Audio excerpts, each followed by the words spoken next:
उसमें बड़ा ही कर रहे हैं, इनको नोबेल पुरस्कार मिलना चाहिए। कुछ लोग बोलते हैं 100 चूहा खा के बिल्ली चली हज को। 2005 में और 2010 में गांव-गांव में इन्होंने दारू बेचने का लाइसेंस दिलाया था। सब कोई पी रहा था, आज भी पी रहा है। अब इनको कैसे तो एहसास हुआ तो उसको बंद कराना चाहते हैं। तो हम भी चाहते हैं, सब लोग कहा कि बंद होना चाहिए, लेकिन बंद होने की जो प्रक्रिया है, आज अगर 4 लाख या 5 लाख आज जेल के सलाखा में या कानूनी कार्रवाई के परिधि में है, तो उसमें 80% दलित है, गरीब है। इसलिए कि वो पावभर दारू पी करके काम करने के स्थान से घर जाता रहा है। पुलिस लोग डाटा आंकड़ा जुटाने के नाम पर उनको मुंह में ब्रेथ एनालाइजर लगाते हैं और लगा करके उनको जेल भेज देते हैं, क्योंकि पिए हुए तो रहता ही है। बहुत कहने पर एक समीक्षा किए हैं, समीक्षा तीसरा समीक्षा किए हैं, जिसमें यह है कि जेल नहीं जाएगा, जुर्माना लेके छोड़ दिया जाएगा। लेकिन कैसे? न मन हुई है न राधा नाची है, कहानी कही जाती है। आप कहते हैं कि साहब उससे 3000 या 4000 जुर्माना लेकर के आप छोड़ दीजिए।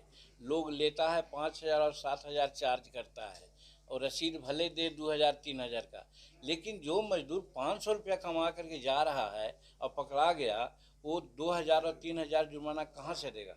नेचुरली वो जेल में चल जाता है। तो कहने का मतलब कि शेड्यूल कास्ट के अधिकांश और दलित गरीब तबके के अधिकांश लोग आज जेल के शिकंजे में हैं। इसलिए हम कहना चाहते हैं कि आप अपना जो मद्य निषेध वाला जो ये है, दोषपूर्ण आपका है, आप ठीक से उसको नहीं किए हैं, उसको वापस लीजिए।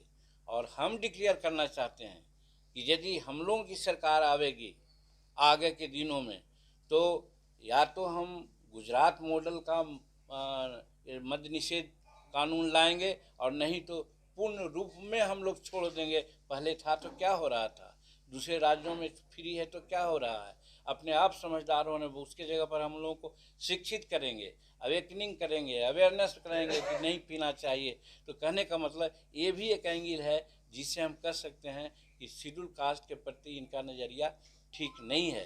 तो ये सब 5-6 पॉइंट है जिसके आधार पर हम आपसे अर्ज करना चाहते हैं और कहना चाहते हैं कि पब्लिक डोमेन में हम कहना चाहते हैं कि ये शेड्यूल कास्ट के कभी ही हितैषी नहीं रहे हैं।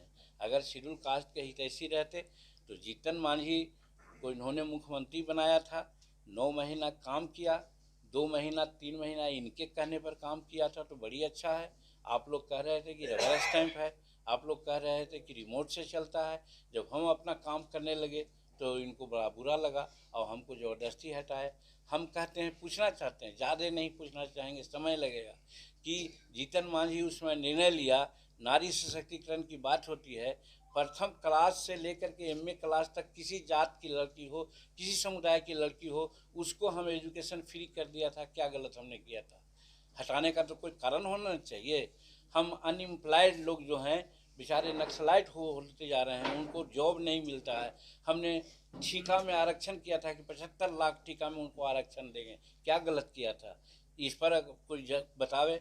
फिर हमने कहा था कि जो किसान है, आज खेती में बिजली बिल के चलते उनको तबाही होती है, 5 एकड़ ज़मीन रखने वाले किसानों को बिजली माफ़ कर देंगे। क्या गलत कहा था? हमने मुसलमान भाइयों के लिए भी, चाहे उनका शिया बोर्ड हो, सुन्नी बोर्ड हो, मदरसा बोर्ड हो या हज भवन हो, सबके लिए जहाँ 50 लाख में अनुदान मिलता था, सबको हम करोड़ों में अनुदान दिया था। क्या गलत किया था? जैसे हाई स्कूल में पढ़ते थे लोग क्या, कंप्यूटर से, हमने भी मदरसा में कंप्यूटर दे दिया था। क्या गलत किया था? कहने का मतलब कि जब हम सारा काम ठीक कर रहे थे, तब फिर हटाने का क्या मामला था? मामला यही हो गया कि जीतन मांझी अच्छा काम कर रहा है, अगर इसको ज़्यादा दिन रखेंगे तो फिर इसी को लोग जानेगा। तो वो भी दलित के प्रति उनका क्या प्रेम है, ये भी दर्शाता है।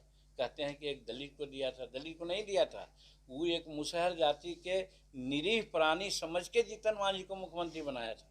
और जब मुख्यमंत्री काम करने लगा, जिसकी चर्चा आपके सामने किया, बहुत सा काम है, तब इनको लगा कि साहब लोग ने बतलाया कि ये अच्छा काम कर रहा है, तो फिर आगे जीतन मांझी को लोग पूछेगा, आपको कोई नहीं पूछेगा। इसलिए आप ऐसा कीजिए कि उसको हटाइए, तो उनको हटा दिया।